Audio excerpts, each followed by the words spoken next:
ஆண்டவர் மீட்பருமாகி இயேசு கிறிஸ்துவினால் உண்டாகிய சமாதான நன்மை இந்த வெள்ளிக்கிழமை மாலை ஆராதனையில அமர்ந்திருக்கிற நம் யாவருக்கும் பரிபூர்ணமாய் உண்டாவதாக. வெள்ளிக்கிழமைகளிலே சங்கீத புஸ்தகத்தை தொடர்ச்சியாக தியானித்து வருகிறோம். அதன் பிரகாரமாக இந்த நாளிலே சங்கீதம் 50 நாம் தியானிப்போம். சங்கீதம் 50 ஆசாபின் சங்கீதம். ஆசாபு என்பவர் ஒரு பாடகர் குழு தலைவர். அவர் எழுதி இயற்றி பாடிய ஒரு அழகான சங்கீதம். இந்த சங்கீதத்தினுடைய மைய கரு என்னவென்றால் ஆண்டவருடைய நியாய தீர்ப்பு.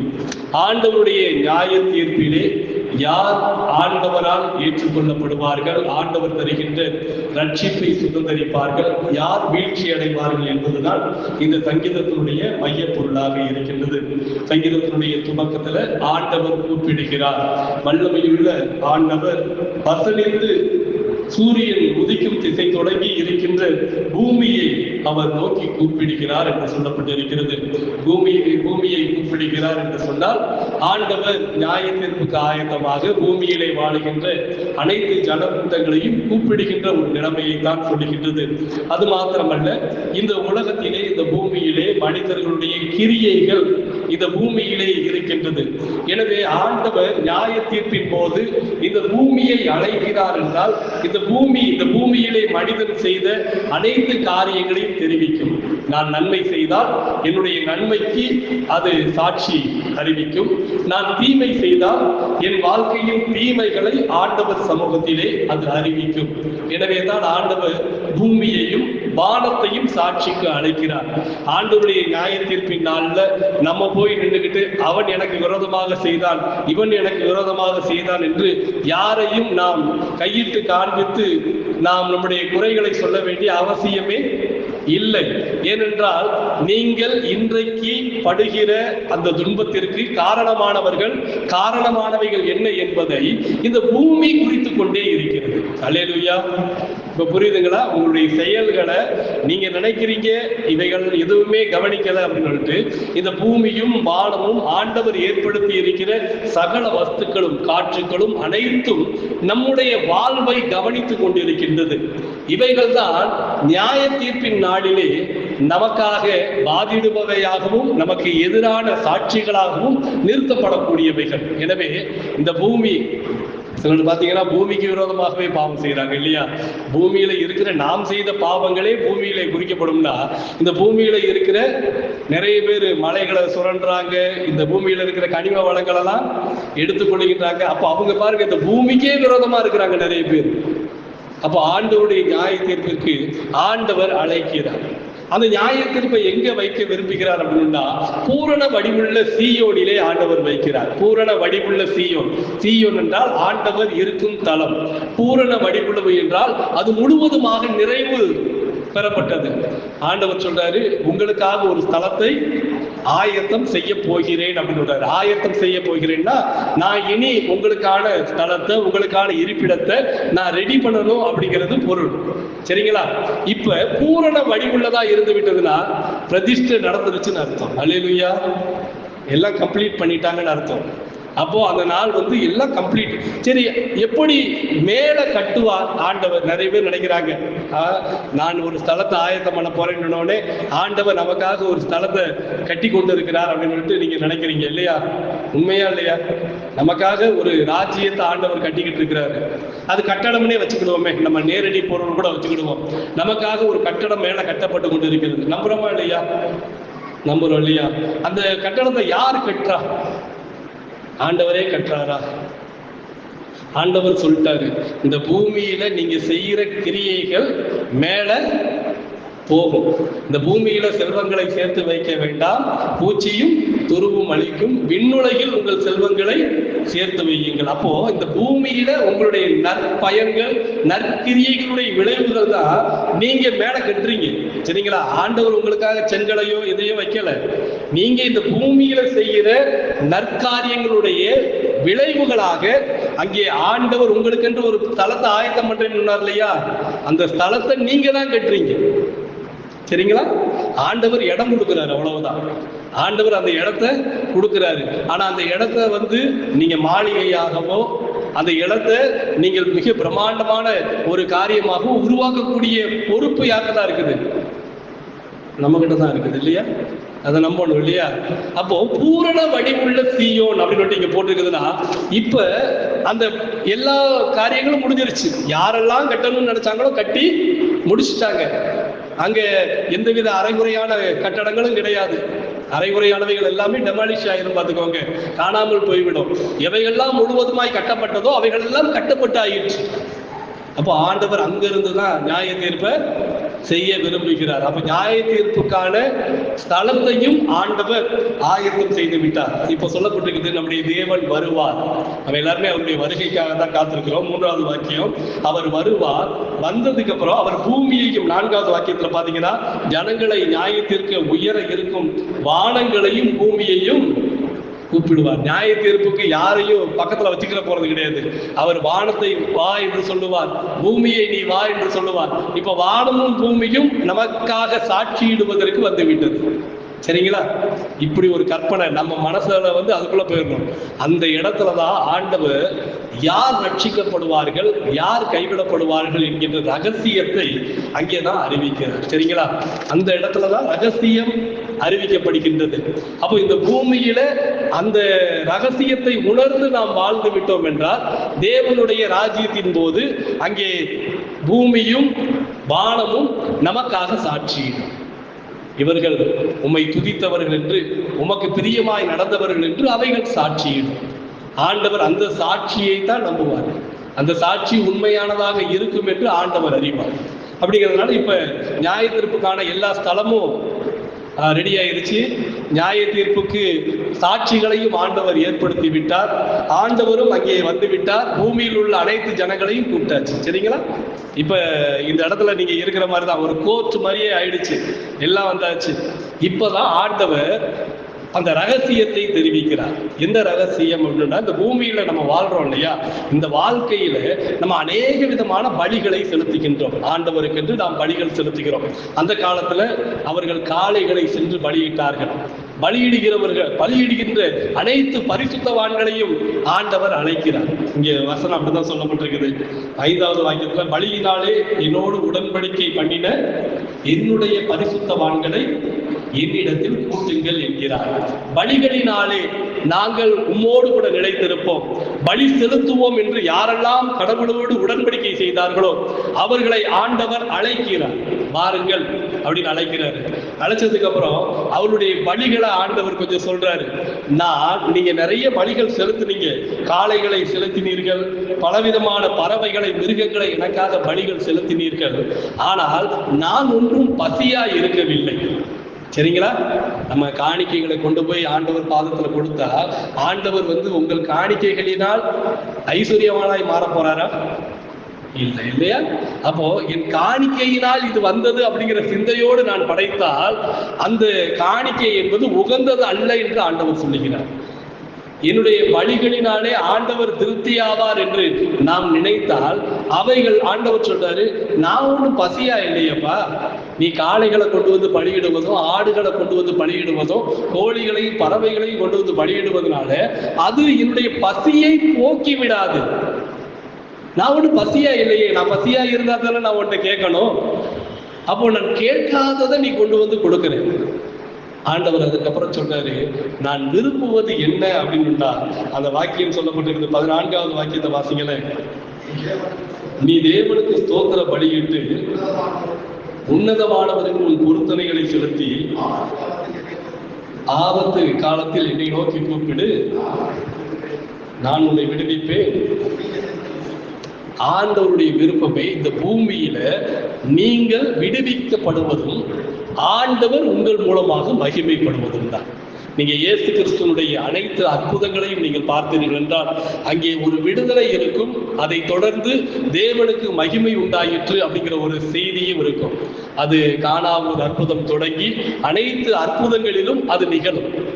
என்ன நிகழும்? கடைசி அற்புதம் என்ன சொல்லுங்க?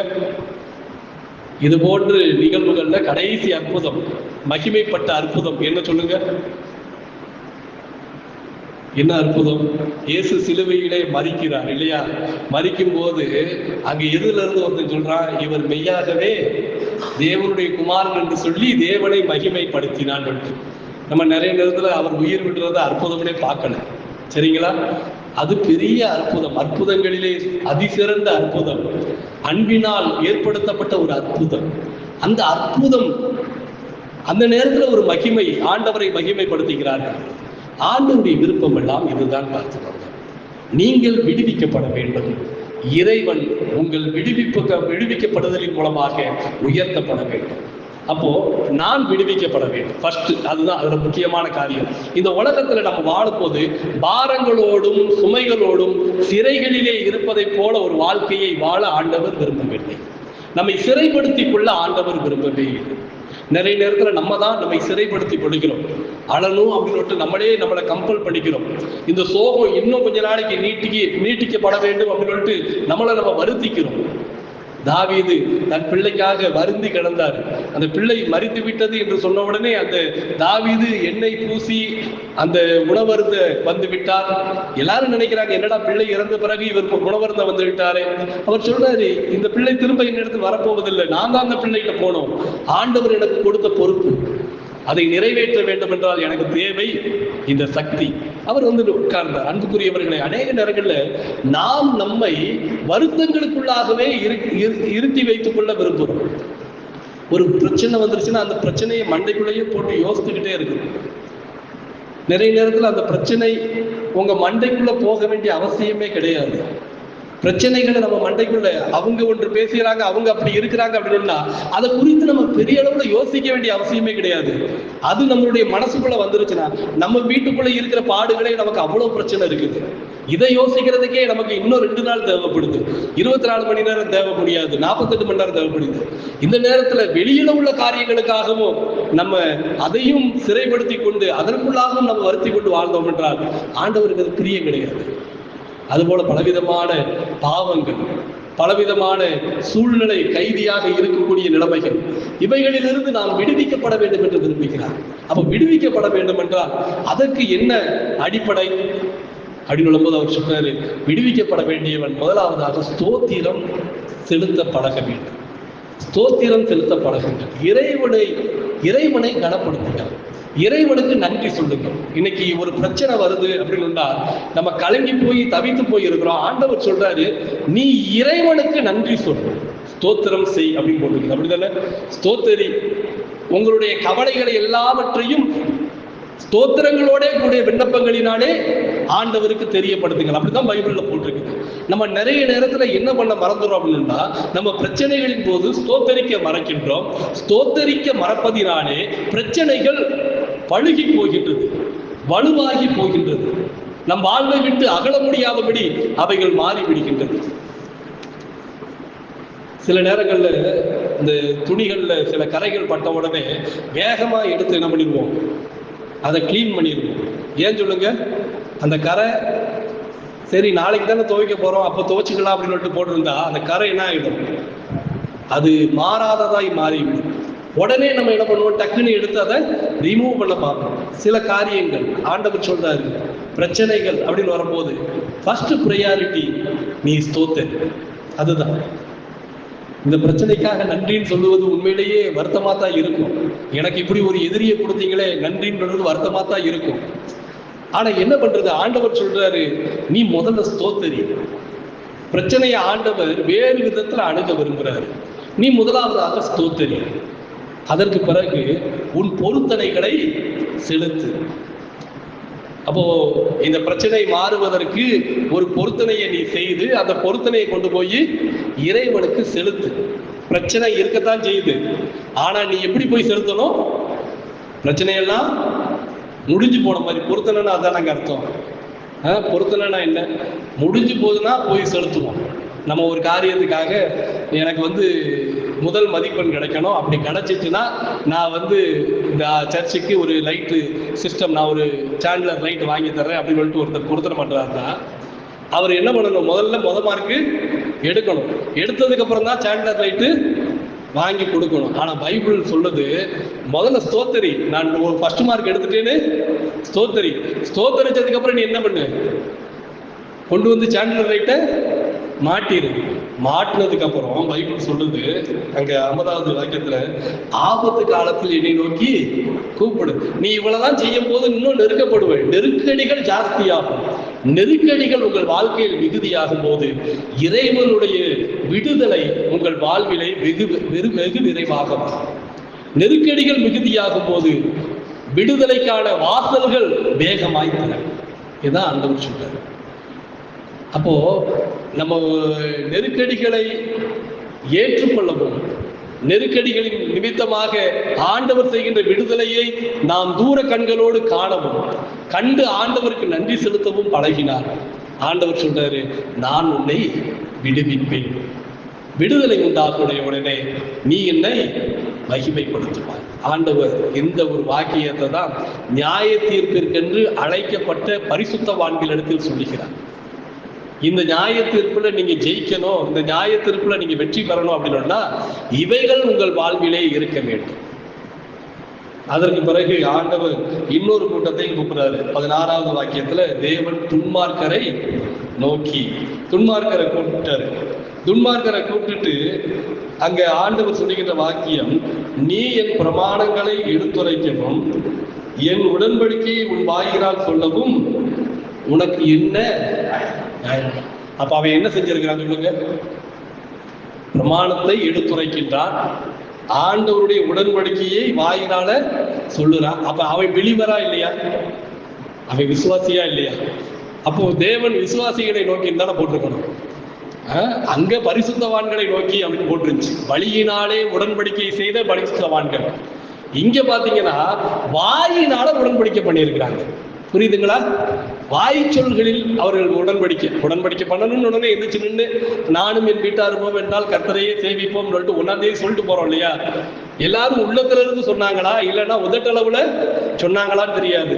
இங்க பார்த்தா ஆண்டவர் கூப்பிடுறாரு. இவன் சொல்லி இருக்கிறான், இவன் எல்லா காரியத்தையும் செஞ்சிருக்கிறான், நியாயபரமான ஊழியம் எல்லாத்தையும் செஞ்சிருக்கிறான், ஆனா உதட்டளவுல செய்திருக்கிறான்.